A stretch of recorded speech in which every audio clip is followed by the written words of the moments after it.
रूहान ने कारोबार शुरू किया और मैंने मदद की, और मैंने अपनी गाड़ी खुद बेची थी। उसको तुम्हें ऐसा करने की इजाजत नहीं देनी चाहिए थी।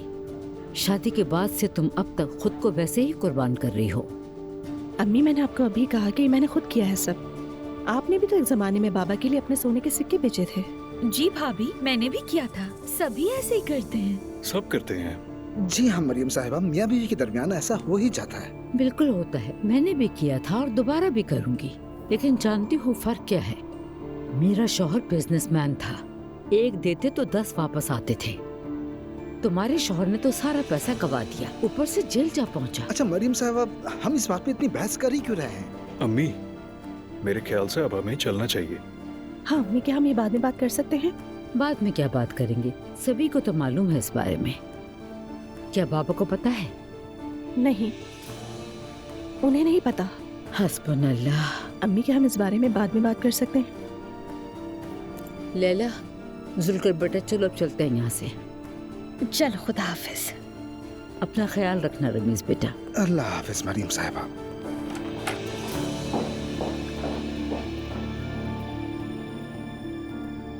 मैं जरा आती हूँ।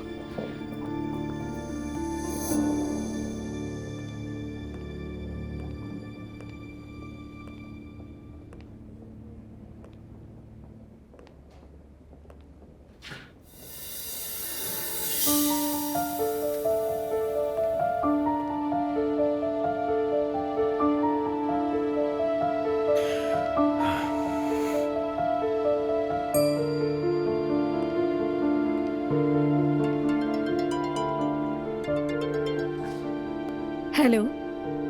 अस्सलाम वालेकुम, मैं अजलान बोल रहा हूँ। वालेकुम अस्सलाम। क्या हाल है? ठीक हूँ। मैं कॉल करने से पहले घबरा रहा था, मगर तुम्हारी आवाज़ सुनकर अच्छा फील कर रहा हूँ। मेरी आवाज़ सबको अच्छी लगती है। ये तो अच्छी बात है। खैर, तुम ठीक हो? जी ठीक हूँ। सबसे पहले तो मैं ये कहना चाहता हूँ कि मुझे तुम्हारे घर इयादत का बोल के लाया गया था, मगर असल वजह नहीं पता थी। मुझे पता है, मैंने भी सुना था। हमें वाकई बेवकूफ बनाया गया था। ये तो है, तुमने बिल्कुल सही कहा है। हुआ तो बिल्कुल यही था। खैर, मैं अगर तुम्हें कहीं डिनर पर बुलाना चाहूं तो?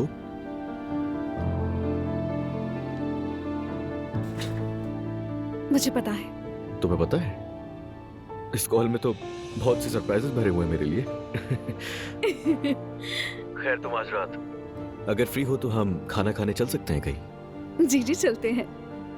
एक ऐसी जगह है जो मुझे बहुत पसंद है। अगर आप मुनासिब समझे तो मैं आपको लोकेशन भेज दूं, वहीं मिलते हैं। जरूर, अच्छा रहेगा। ठीक है, मैं भेज रही हूँ। 8 बजे हम वहीं मिलेंगे। तुम चाहो तो मैं पिक कर लूं तुम्हें? जरूरत नहीं है, मैं इजीली पहुंच जाऊंगी। ठीक है, जैसे आसानी हो। खुदा हाफिज।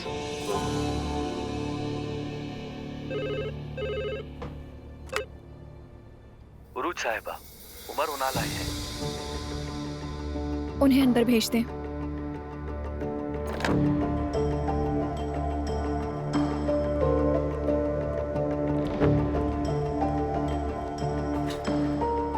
अस्सलाम वालेकुम।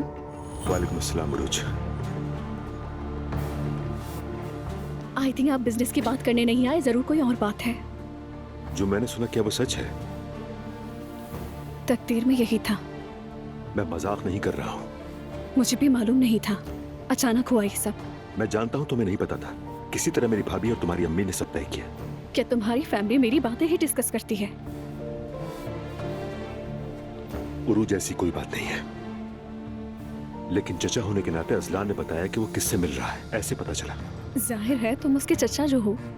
मुझे उम्मीद है तुम आगे नहीं बढ़ोगी। क्या मतलब है इस बात का? असलान एक अच्छा आदमी है उमर। क्या तुम मुझसे मजाक कर रही हो? और वो जो कुछ हमारे बीच हुआ? हमारे दरमियान कुछ नहीं हुआ। वैसे भी वो एक इमोशनल रात थी, उसके बाद सब खत्म। वैसे भी तुम में इतनी हिम्मत नहीं कि तुम असलान के पास जाकर अपने बारे में सब कुछ बता दो कि हमारा क्या ताल्लुक था। जाहिर है मैं ऐसा कुछ नहीं कहूंगा। तो ठीक है, अब कोई मसला नहीं। उरूज, असलान मेरा भतीजा है, तुम्हें अंदाजा भी है। हाँ, जानती हूँ कि वो तुम्हारा भतीजा है।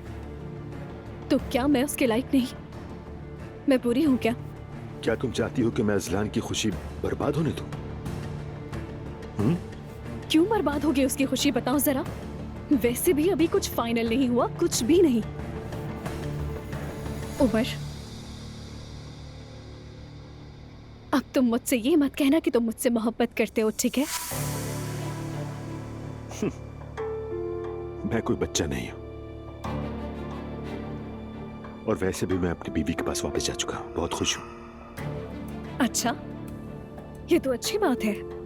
फिर तो हमें खामोश रहना चाहिए। इस तरह कोई प्रॉब्लम भी नहीं होगी। तुम कैसे कह सकती हो कि प्रॉब्लम नहीं है? उमर, मैं अब इन बातों से बोर हो रही हूँ।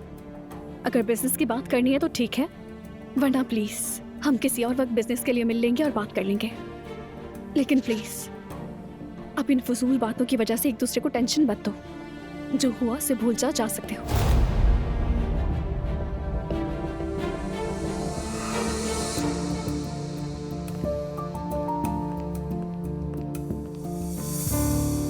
नूर सुनो, नूर मेरी बात तो सुनो। मैं बहुत शर्मिंदा हूँ, कसम से बहुत शर्मिंदा हूँ। अब क्या कहूँ मैं? देखो यानी तारीफ करने के चक्कर में मैंने सारा मामला बिगाड़ दिया। मैं माजरा चाहता हूँ। I am really sorry. नहीं कोई बात नहीं, आपको तो पता ही नहीं था।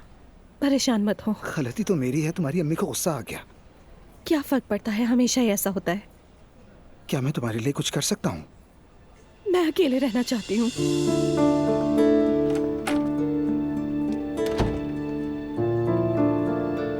ज़ैनब, क्या तुम नूर को देख सकती हो? वो अभी अंदर गई है। क्या हुआ उसे? मरियम साहिबा ने उसे बहुत बातें सुनाई हैं, इसलिए उदास है।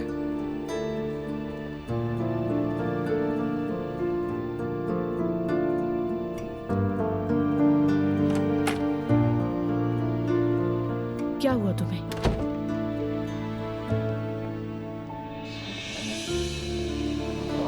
तुम ठीक हो? ठीक नहीं। बात करना चाहोगी मुझसे?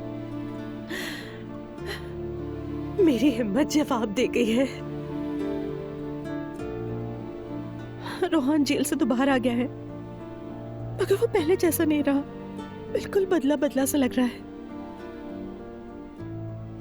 मेरे घर वाले तो उसको मुजरिम कहते हैं।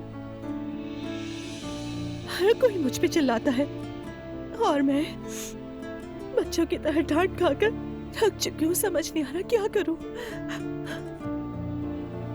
नूर बेटा देखो, जब किसी खानदान पर ऐसा वक्त आता है तो कभी कभार वो खुद पर काबू नहीं रख पाते। दुआ के साथ मैंने यही गलती की थी, लेकिन ये हिफाजत के लिए होता है। हिफाजत के लिए, और नतीजा क्या मिला? तलाक हो गई उन दोनों की। बस इसी बात से डर लगता है। हाँ, लेकिन इसका मतलब ये नहीं कि तुम्हारे साथ भी ऐसा ही हो। मुझे नहीं पता, शायद ये रिश्ता शुरू से ही गलत था मेरे लिए। हमने बस जबरदस्ती निभाया है। अब इसका अंजाम सबके सामने है। रोहान हमेशा अमीर बनने के ख्वाब देखता था ताकि मुझे सब कुछ दे सके जो मेरे घर में है, और जो कुछ हुआ है मेरी वजह से हुआ है। नूर देखो, तुम्हारी कोई गलती नहीं है। तुम उसकी पहली तरजीह हो, ठीक है ना? प्लीज तुम खुद को इस तरह इल्जाम ना दो। लेकिन उसने जो कुछ किया मेरे लिए किया ज़ैनब साहिबा। हाँ, मैं मानती हूँ ये बात, लेकिन ये उसकी अपनी चॉइस थी। और वैसे भी तुमने उसे ये रास्ता नहीं दिखाया था। इस तरह अपने आप को इल्जाम नहीं दो, अपने साथ नाइंसाफी मत करो।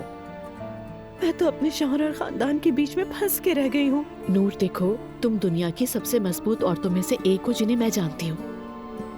जब से मैंने तुम्हें देखा है, तुम हमेशा किसी मसले में ही उलझी रही। ये मसला तुम्हारे लिए कुछ भी नहीं है, लेकिन मैं वाकई थक गई हूँ। ठीक है, मानती हूँ। कुछ देर रुक जाओ, सांस लो, लेकिन दोबारा खड़ी होने के लिए। बहुत शुक्रिया। मेरे साथ इतना कुछ हो गया, लेकिन आपने हर हाल में मेरा साथ दिया है। ये तो मेरा फर्ज है नूर। औरतों को हमेशा औरतों का साथ देना चाहिए। अगर एक मुंह मोड़ ले तो दूसरी उसकी पीठ थपथपाए। खुद को संभालो।